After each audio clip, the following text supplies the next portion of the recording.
ومن أحسن قولا ممن دعا إلى الله وعمل صالحا وقال إنني من المسلمين.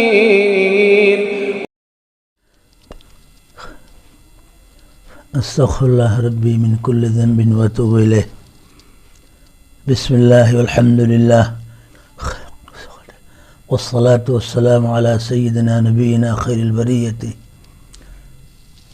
وعلى آله وأصحابه ومن والاه. أما بعد، قال الله سبحانه وتعالى: أعوذ بالله من الشيطان الرجيم، بسم الله الرحمن الرحيم. وإذا سألك عبادي عني فإني قريب أجيب دعوة الداعي إذا دعاني فليستجيبوا لي وليؤمنوا بي لعلهم يرشدون. وقال سيدنا نبينا مولانا محمد صلى الله عليه وسلم: الدعاء ينفع مما نزل ومما لم ينزل، أو كما قال صلى الله عليه وسلم. اللهم صل وسلم على نبينا خير البرية سيدنا محمد وعلى آله وأصحابه وبارك وسلم كما تحب وترضى عدد ما تحب وترضى. اللہ سبحانہ تقدس نے اپنے فضل اور خاص کرم سے حضرت نبینا سیدنا حضور اقدس صلی اللہ علیہ وسلم کے واسطے اور صدقے سے جو دین کی عظیم نعمت خاص فضل فرما کر ہم بندوں کو عطا فرمائی ہے، اللہ سبحانہ تعالی ہمیں اس نعمت پر دل و جان سے قربان جانے اور اس کا شکر و حق ادا کرنے کی توفیق عطا فرمائے۔ دین انسانی زندگی کے، چاہے دنیا کے ہوں یا آخرت کے، تمام مسائل کا حل ہے، اور حل ہی نہیں ہے صرف، بلکہ عزت اور برکت کے ساتھ حل ہے۔ مسائل تو حل ہوتے ہیں مختلف طریقوں سے، لیکن خدا تعالیٰ نے حضرت نبی اکرم سیدنا حضرت اقدس محمد رسول اللہ صلی اللہ تعالیٰ علیہ وسلم کے صدقے میں جو دین عطا فرمایا ہے، اس دین کے ذریعے انسان کی دنیا اور آخرت دونوں جہان کی زندگی کے تمام مسائل اللہ پاک خوشی، عزت اور خاص برکت کے ساتھ حل فرماتے ہیں۔ بس ہم بندوں کی خاص ضرورت اور ہماری حاجت ہے کہ ہم اس دین کو دل کے خانے میں بٹھائیں، اپنے جان و دل سے زیادہ عزیز رکھیں اور اس کے مطابق خود کی زندگی کو بنائیں، تو اللہ پاک خدا تعالی خوشیوں اور عزتوں کے ساتھ مسائل حل فرمائیں گے۔ اس دین کے ذریعے جو مسائل حل ہونے کا طریقہ بیان کیا گیا ہے، اس میں سے ایک بہت ہی اہم، مؤثر، نفع بخش اور آخری درجے سہل، آسان طریقہ اور سبب دعا ہے۔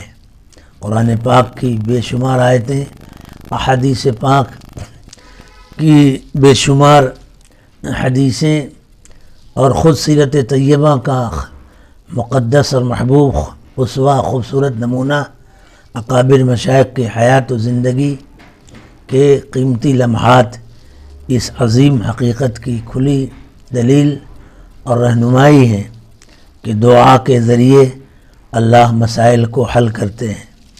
مشہور مقولہ اکابر سے منتقل ہوتے ہوئے چلا آ رہا ہے اور ہے بھی: من دق باب الکریم قد انفتح، کہ جو شخص کسی سخی کا دروازہ کھٹکھٹاتا ہے تو دروازہ خود کھل جاتا ہے۔ فتح نہیں کہا ہے، انفتح کہا ہے، یعنی وہ سے در کرم کا حال یہ ہے کہ سائل کا سوال سنتے ہی دروازہ کھل جاتا ہے۔ آج کل یہ سمجھنا بہت آسان ہے، مشکل نہیں ہے۔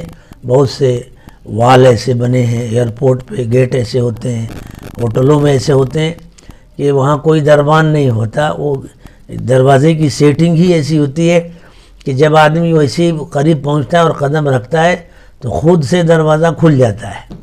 اللہ اکبر، ان فتح کا سمجھنا کتنا آسان ہو گیا کہ جیسے ایک مال میں آدمی آتا ہے اور پاؤں رکھتا ہے دروازہ فوراً کھل جاتا ہے، کسی سیٹ کے یہاں جاتا ہے تو ایسا دروازہ بنا رہتا ہے کہ بیٹھتے ہی وہاں جاتے ہی قدم رکھتے ہی دروازہ کھل جاتا ہے۔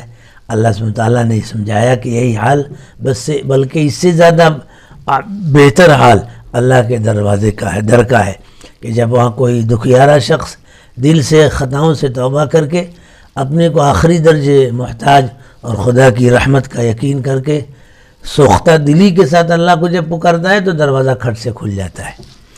تو جو آیت پڑھی گئی اس کا حکم اور اس کی ہدایت، اور جو حدیث پاک پڑھی گئی اس کی بھی رہنمائی ہم بندوں کے حق میں یہی ہے کہ ہم دعا کو مضبوطی سے پکڑیں۔ ہمارے حضرت شیخنا مرشدی حضرت مولانا عالم مرشد ربانی حضرت مولانا شاہ منیر احمد صاحب حفظہ اللہ ورعاہ بہت فرمایا کرتے ہیں کہ دعا اللہ سبحانہ تعالیٰ کی طرف سے ایک بہت ہی عظیم نعمت ہے اور کمزوروں کا سہارا ہے۔ دعا کے لیے پاکی شرط نہیں، قبلہ شرط نہیں، بیٹھنا شرط نہیں، لیٹنا شرط نہیں، ہاتھ اٹھانا شرط نہیں۔ دعا ایک دل کی پکار ہے جو خدا کی رحمت کو خاص طور سے متوجہ کر دیتی ہے۔ اس لیے اس حدیث پاک کا جو مطلب ہے، آپ صلی اللہ علیہ وسلم نے فرمایا دعا نفع دیتی ہے نازل شدہ مصیبتوں میں بھی اور جو مصیبتیں نازل نہیں ان میں بھی۔ اس لیے ہم سب کو دعاؤں کا اہتمام کرنا چاہیے، دل کی گہرائی سے خوب دعا مانگنی چاہیے۔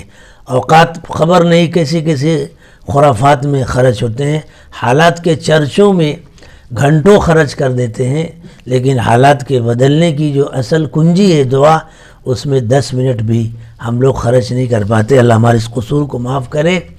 سیرت طیبہ کا بہت ہی اہم عنوان ہے دعا۔ ہمارے ہم سب کے محسن مربی حضرت مفکر اسلام رحمۃ اللہ علیہ کا ایک رسالہ بھی ہے، دعا سیرت نبوی کے آئینے میں۔ اس چھوٹے سی کتاب کو اگر کوئی لے کر پڑھے تو قلب کی گرہ کھل جاتی ہے کہ حضرت صلی اللہ علیہ وسلم نے کیسی کیسی دعائیں سکھائی ہیں۔